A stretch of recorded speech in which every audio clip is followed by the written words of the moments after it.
amigos, me voy a tomar unos minutos, apenas unos minutos, para charlar un poco de lo que está pasando, obviamente con la noticia de ayer, pero vamos a hacer un esfuerzo en este ratito, en esta columna editorial, para no decir lo que ya se dijo y para tampoco decir lo obvio. Y pensaba aprovechar este espacio para reflexionar con ustedes, amigos que están del otro lado, porque desde que surgió la noticia ayer, y por consiguiente toda la ramificación del tema de la condena de Cristina, que obviamente repudiamos, que obviamente sabemos qué intereses hay detrás de esa condena, que nada tiene que ver con mejorar la sociedad, ni con luchar contra la corrupción, no tiene nada que ver con eso la condena. Pero pensaba en una frase de un querido amigo que en una tarde en Barcelona me dijo, así como dice la frase, lo bueno cuando breve dos veces bueno, lo malo cuando previsible dos veces malo. Desde ayer que no dejo de pensar en esa frase y no dejo de pensar en las chances que perdimos, así, en primera persona del plural, porque me parece que la salida de todo esto, que cada uno la canalizará como pueda, algunos con más bronca, otros con menos, pero tiene que ver con imaginar, empezar a imaginar el escenario que viene, anclándonos en el análisis de las chances que perdimos. De eso se trata esta columna editorial que prometo será breve, porque no dejo de pensar ni en la frase de lo previsible ni en las chances que perdimos. Hay un viejo axioma en el fútbol que dice que los goles que no se hacen en un arco se hacen en el otro. Algo de eso siento, percibo que está pasando. Y pensaba también en aquellos tiempos en los que empezaba ese gobierno de Macri y muchos de los que están de este lado, vamos a ponerlo para dividirlo de alguna manera, elegían no dar ciertas peleas, consideraban que no era momento. Y digo esa frase porque era precisamente la que me respondían en aquel entonces cuando preguntábamos, che, ¿qué pasa con esto? No, me parece que no es momento, hay que dejarlo pasar. Eso que se dejaba pasar era, por ejemplo, el desafuero del entonces diputado nacional Julio De Vido y la posterior detención. Luego la detención de Amado Vudú, pienso en la detención de Milagro Sala, en la de Luis de Lía, en la de Fernando Esteche, digo, más allá de las personas individualmente, en que todas esas situaciones en las que emergía una idea de meter presos a dirigentes de un sector político, de un espacio político, encontraba como respuesta la de no meterse, la de no es momento, la de mejor no hablar de ciertas cosas, como decía la canción de Sumo.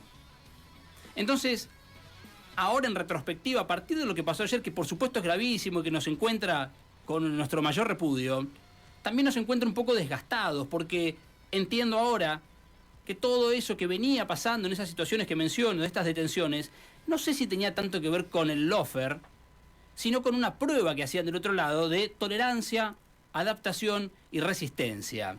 Cuando del otro lado te empiezan a probar y a pinchar, a ver cuánto podés soportar y tolerar y cuánto podés dejar pasar, de repente ese empieza a ser tu piso para lo que sigue. Y ya de eso no hay vuelta atrás, amigos. Cuando uno eligió dejar pasar en ese momento la discusión del desafuero de Julio De Vido, por ejemplo, después ya no hay vuelta atrás para decir, acá estaba el problema. Porque cuando estuvo ahí, muchos no lo vieron.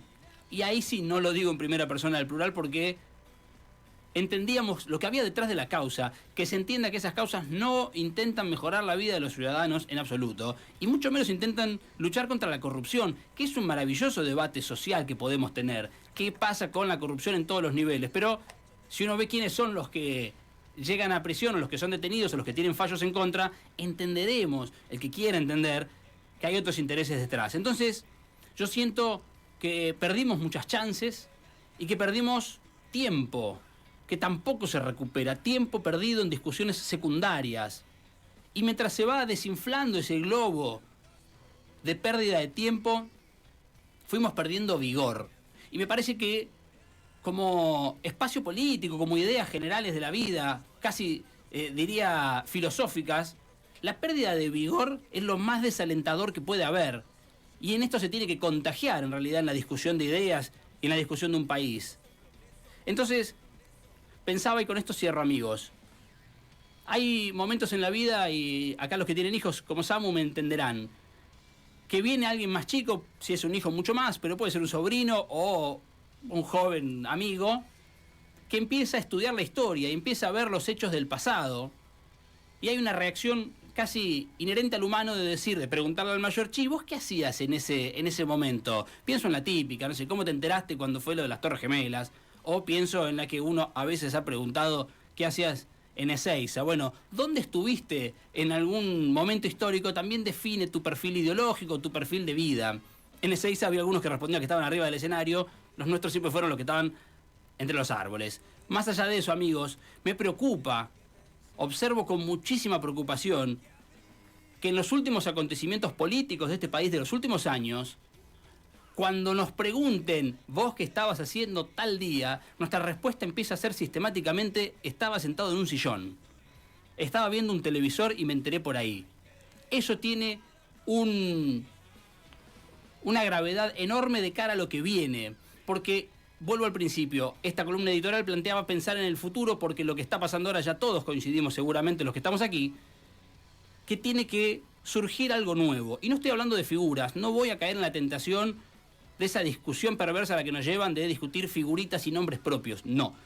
Acá tiene que surgir algo nuevo, y eso nuevo que tiene que surgir tiene que evitar encontrarnos en la comodidad del sillón, amigos, y tiene que dejar de ser para nosotros chances perdidas. Tenemos que lograr recuperar ese vigor. A veces será entonces recorriendo el camino de las cosas que no hicimos, analizándolas para que no vuelvan a pasar, amigos. Mi deseo entonces de este cierre de esta columna, que cuando haya un momento histórico, cuando surja un momento histórico, no nos vuelva a encontrar sentados en un sillón.